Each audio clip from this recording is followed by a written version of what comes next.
경기도는 신학기를 맞아 학교나 어린이집 등에서 감염병 발생이 늘고 있다며 주의를 당부했습니다. 경기도가 전국 최초로 도립 안성병원에 설치한 수술실 폐쇄회로가 경기도 산하 모든 도립병원에 확대 설치됩니다. 경기도가 올 하반기부터 고령 운전자의 면허 자진 반납 지원 사업을 합니다. 경기도가 도망 유망 섬유기업과 함께 올해 신규로 개발되는 착한 교복 제작에 나섭니다. 자세한 소식 뉴스에서 전해드리겠습니다. 안녕하십니까. 신동아 경기방송 뉴스 이주희입니다. 뉴스를 전해드리겠습니다. 경기도는 신학기를 맞아 학교나 어린이집 등에서 감염병 발생이 늘고 있다며 주의를 당부했습니다. 경기도에 따르면 이달 들어 수원의 한 고등학교와 어린이집, 안산의 중학교 등 도내 5곳에서 집단 감염병이 발생했습니다. 지난해 같은 기간 집단 감염병 발생 건수는 1건이었습니다. 도는 증상과 발생 양상 등으로 미뤄 상당수가 노로바이러스에 의한 감염병으로 추정하고 있습니다. 노로바이러스는 위장관 질환을 일으키는 주요 원인균 중 하나로 적은 양으로도 감염되는 것으로 알려졌습니다. 지난해 원인병원체가 확인된 도내 집단 감염병 97건 중 노로바이러스에 의한 것이 41건으로 42.2%에 달했습니다. 바이러스성 감염질환은 신학기인 3월부터 증가하며 면역이 취약한 14세 미만 어린이가 감염되기 쉽습니다. 도는 손을 깨끗하게 씻고 음식 익혀 먹기와 물 끓여 먹기 등 개인 위생 준수를 강조했습니다. 경기도가 전국 최초로 도립 안성병원에 설치한 수술실 폐쇄회로가 경기도 산하 모든 도립병원에 확대 설치됩니다. 경기도는 지난해 운영을 시작한 안성병원에 이어 나머지 5개 도립병원 수술실에도 CCTV를 설치해 5월부터 가동한다고 지난 18일 밝혔습니다. 안성병원에서는 의료계의 강력한 반발을 무릅쓰고 지난해 10월 1일부터 전국 최초로 수술실 CCTV를 가동 중입니다. 시행 전 환자의 사생활 보호와 의료진 감시 논란 등으로 반대 의견도 많았지만 시행 이후 별다른 부작용이 발생하지 않아 CCTV 설치를 확대하기로 한 것입니다. 이를 위해 경기도는 이달 말까지 CCTV 설치를 마치고 다음 달 보안성 검토 후 시범 운영에 나설 계획입니다. 환자 동의 시에만 수술실 CCTV를 촬영 녹화하고 영상은 의료 분쟁 등이 발생한 경우에 한해 공개합니다.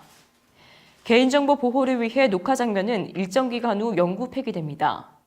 경기도는 수술실 CCTV 설치가 전국으로 확대될 수 있도록 국공립병원 우선 설치 방안과 의료법 개정 등을 보건복지부에 건의할 계획입니다.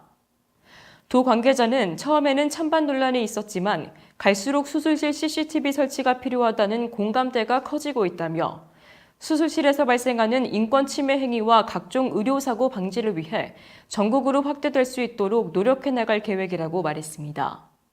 경기도가 올 하반기부터 고령 운전자의 면허 자진 반납 지원 사업을 합니다. 이는 고령 운전자가 운전면허를 스스로 반납하면 지역화폐 10만 원을 지원하는 사업입니다. 경기도 교통안전 증진을 위한 조례 개정안이 지난 13일 공포됨에 따라 올 하반기부터 고령 운전자 운전면허 자진 반납 지원 사업을 추진할 계획입니다. 이번 지원은 고령 운전자의 운전면허 자진 반납을 유도해 고령 운전자로 인한 교통사고 감소를 도모하고자 처음 추진하는 사업입니다. 현재 경기도 내 고령 운전면허 소지자는 60만 명으로 전체 면허 소지자 중 7.5%지만 고령 운전자로 인한 사망사고는 전체 교통사망사고에서 16.1%를 차지하고 있습니다. 지원 대상은 지난 13일부터 운전면허를 자진 반납한 65세 이상 고령 운전자입니다. 지원은 도내 경찰서 또는 운전면허 시험장에서 이뤄집니다. 이번 조례 개정안을 대표 발의한 문경희 도의원은 고령 운전자의 교통사고가 계속 늘고 있다며 고령 운전자들이 안전하게 운전할 수 있는 환경을 만드는 데도 노력하겠다고 말했습니다. 경기도가 도내 유망 섬유기업과 함께 올해 신규로 개발되는 착한 교복 제작에 나섭니다. 이를 위해 경기도는 오는 22일까지 경기도 착한 교복 제작에 참여할 도내 섬유기업을 모집합니다. 경기도 착한 교복은 2015년부터 도내 우수 소재를 활용해 교복의 품질을 개선하고 경기도 섬유업계의 발전을 도모하기 위해 기획됐습니다. 올해도 도내 중소기업 원단을 적용해 32개의 새로운 교복 디자인을 개발하고 개발 교복에 대한 교복 카탈로그, 교복 소재북 등 홍보물을 제작해 도내 중고등학교에 배포할 계획입니다. 제작 교복은 오는 11월 열릴 착한 교복 패션쇼를 통해 공개됩니다. 특히 올해는 무상 교복과 더불어 신축성, 기능성, 경제성을 갖춘 편한 교복의 수요가 증가함에 따라 니트 소재가 전국적으로 확대될 것으로 보입니다.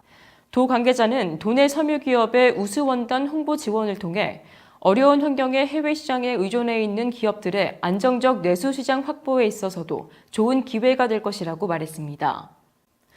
뉴스를 마칩니다. 시청해주신 여러분 고맙습니다.